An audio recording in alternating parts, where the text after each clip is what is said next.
Hello, it's me, the Avatar Fanatic, and today we will be talking about who would win in a battle between General Iroh 2, so the one from the Legend of Korra, and Zuko. First of all, we're going to get into the first category. That is going to be mobility.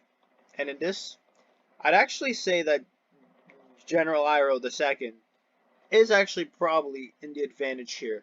I looked at like his one instance of actually bending in the Legend of Korra, and this guy uses propulsion to like Zhang levels of control. Like obviously he doesn't have the power of propulsion that Zhang had.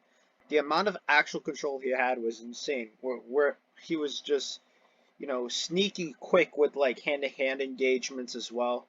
Although I do think that, in the hand-to-hand category, Zuko would beat General Iroh II. He's not that bad. He finds his way around and makes attacks that are unpredictable, are unfeasible at first when he's in a bad situation. And his propulsion really helps him in the mobility category. Now, that doesn't mean that Zuko isn't fast, but it just means that General Iroh just really surprised me there. I mean, like, he was just mowing, mowing these people down. I mean, like single-handedly too. It was just like he got thrown off a ship, propulsion, did everything he had to do, and just yeah, I mean, he triumphed really. So yeah, in the hand-to-hand combat category, as I said, I would take Zuko because Zuko is just a basically trained menace at hand-to-hand combat. Royal Firebending Academy encounters with Aang and Azula where he competes absolutely marvelously, even in the first season of ATLA. Even if you look at the second, the third, and the fourth season, he only gets better at those skills. In the actual firebending technique category, obviously Zuko, trained by the best people in the world. He has insane power with his shots. Um, yeah, I mean, just the more talented guy by far. Bending technique, again, Zuko just, of course, talent, technique, all of it, he has it over Iroh. Iroh does have pretty good technique as he's able to, fly in the air, use firebending to his advantage, and just kind of use it as like a smoke screen in a way sometimes to get to certain places he wants, to just fight people on his own position that he wants to have. He's good at doing that, but Zuko and the art of firebending itself is just better. The final category is attack and defense. And for attack, obviously you have Zuko winning, and for defense, you obviously have Zuko winning, as Zuko just has everything. He has he has lightning redirection, just as General Iroh II does as well. But it's also believed that Iroh has both redirection and the actual ability to make lightning.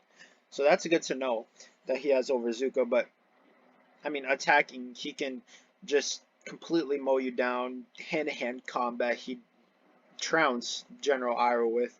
He'd destroy him in the actual firebending department. He'd just overrun him really with attacks, quickness of attacks, because his technique is better.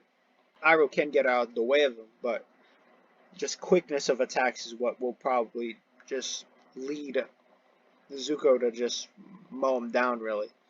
In the art of defense, again, he can defend hand to hand, he can redirect lightning, he can counter even like quick firebending attacks. He can like look at what he did against Azula in the final fight. She puts a low like tidal wave basically of firebending, and then he just jumps over it, counters, and just hits her on the side. Just hits her in the body with like a whole wave of his own. That's a statement right there. Like, you don't counter Azula like that. No normal bender counters Azula like that. So yeah, I mean, I'm just gonna have to give this battle like 10-0 to Zuko, because maybe like in like 100 fights he'd win like 5 or 6 General Iroh, but like they'd just be like kind of maybe fluky victories, as Zuko's just a much the better bender, much the better fighter, much the more trained individual, much the more drilled individual, even though General Iroh is a general after all. He's just much more drilled into fighting. You know, he grew up on it more so. He just has, the talent. He's one of the most talented benders we've ever seen. And that's why I'm going to give him, 10. Because he deserves it. So if you guys enjoyed this video, please make sure to like, subscribe, and also hit the notification bell to know when I upload. And it's me, the Avatar Fanatic out.